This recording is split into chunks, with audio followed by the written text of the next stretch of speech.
Hello bachcho, let us read the question and the question says H2O2 has following uses. Statement 1 है it is used as perhydrol. Statement 2 है it is used in the manufacturing of chemicals like sodium perborate and percarbonate. Statement 3 है it is used in the synthesis of hydroquinone and statement 4 है it is used in environmental green chemistry and in pollution control treatment. तो आपको बताना है which is the correct option या statement 1, 2 and 4, statement 1, 3 and 4, statement 1, 2 and 3 and all of the 4 statements. तो इसको करने से पहले समझ लेते हैं इसके की कंसेप्ट को। और की कंसेप्ट में आपको जानना जरूरी है कि what makes H2O2 such a special chemical. तो ये स्पेशल केमिकल क्यों कहलाया जाता है वो रीजन देखते हैं। तो हमें पता है जो H2O2 या हाइड्रोजन पेरोक्साइड है इसमें एक पेरोक्साइड बॉन्ड प्रेजेंट है। और पेरोक्साइड बॉन्ड किसे कहते हैं? तो पेरोक्साइड बॉन्ड होता है आपका ऑक्सीजन और ऑक्सीजन के बीच में एक सिंगल बॉन्ड। और पेरोक्साइड बॉन्ड की क्या स्पेशलिटी है कि इसमें जो ऑक्सीजन का ऑक्सीडेशन नंबर होता है, oxidation number that is equals to -1। अब -1 ऑक्सीजन का एक काफी अनस्टेबल ऑक्सीडेशन नंबर होता है, तो जिसकी वजह से ये क्या कर सकता है, both acts as a oxidising agent and a reducing agent. तो हम यहाँ लिख सकते हैं peroxide can act as an oxidizing agent and a reducing agent. Oxidizing agent यानी ये दूसरे को ऑक्सीडाइज करेगा और खुद रिड्यूस होगा। तो अगर खुद रिड्यूस होता है तो H2O2 क्या करता है, रिड्यूस होके अपने -2 स्टेट में चला जाएगा, इसीलिए तब वो वाटर बन जाता है। और जब रिड्यूसिंग एजेंट की तरह काम करेगा तो ये दूसरे को रिड्यूस करके खुद ऑक्सीडाइज होगा, तब H2O2 अपने O2 फॉर्म में चले जाता है जहां उसका ऑक्सीडेशन नंबर 0 होता है। तो ये है इसकी स्पेशलिटी।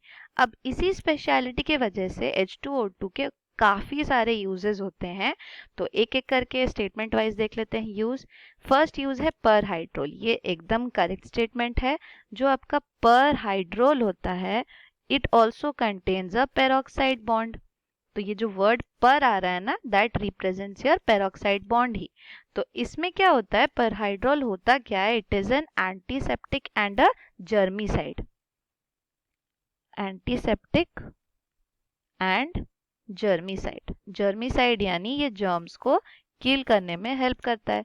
और ये जर्मीसाइड क्यों करता है, ये भी इसके पेरोक्साइड के बॉन्ड के वजह से ही होता है।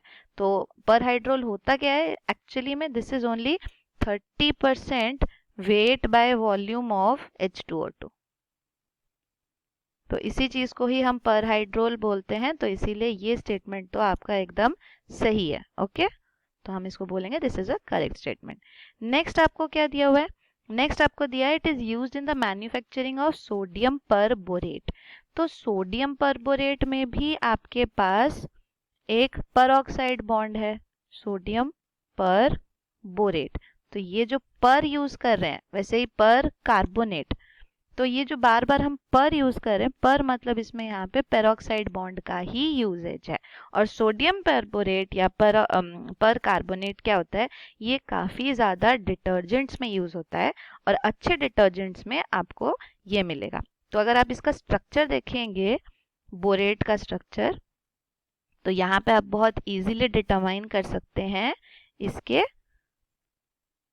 पेरोक्साइड बॉन्ड को। तो you can see the peroxide bond here, right. तो यहाँ पे बोरेट के ऊपर यहाँ नेगेटिव चार्ज रहेगा और ये नेगेटिव चार्ज को न्यूट्रलाइज कौन करेगा, आपका सोडियम का प्लस एटम। ओके, ये तो यहाँ पे आप देख रहे हो आपके पास क्या आ रहा है, पेरोक्साइड बॉन्ड। और ये पेरोक्साइड बॉन्ड बनाने के लिए आपको अगेन H2O2 की रिक्वायरमेंट होगी। तो इसीलिए आपका H2O2 manufacturing of sodium perborate और परकार्बोनेट में भी यूज होता है। नेक्स्ट स्टेटमेंट है आपका it is used in the synthesis of hydroquinone. तो हाइड्रोक्विनोन क्या होता है, व्हाट इज हाइड्रोक्विनोन, ये है आपका हाइड्रोक्विनोन का स्ट्रक्चर। अगर आप एक बेंजीन लेते हैं और उसके ऑर्थो और मेटा पोजीशन, उसके ऑर्थो और पैरा पोजीशन पे आप लगाते हैं अपना hydroxyl group, then you call it as a hydroquinone. और ये हाइड्रोक्विनोन का फंक्शनिंग भी आप मैन्युफैक्चरिंग भी आप करते हैं अपने H2O2 से।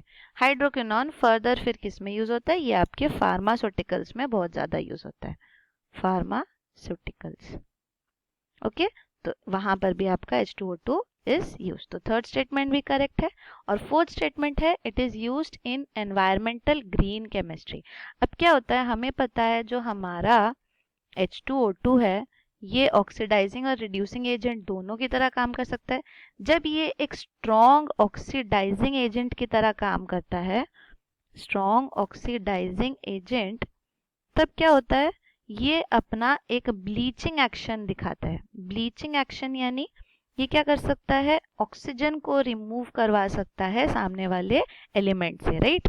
तो ये वहां से जब वैसे यूज होता है, ब्लीचिंग एक्शन शो करता है, तो ये क्या करता है, काफी सारे आपके जो बैक्टीरियाज है उनको किल कर सकता है।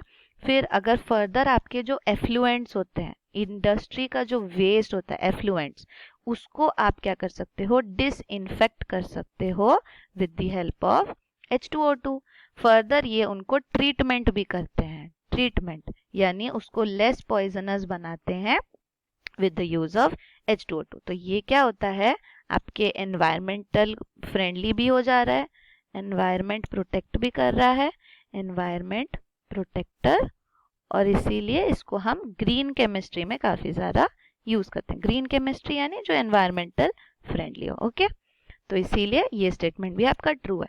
तो 1 2 3 4 all of them are correct, therefore final answer is option number D, that all the statements are correct. So hope you understood it well. Best of luck.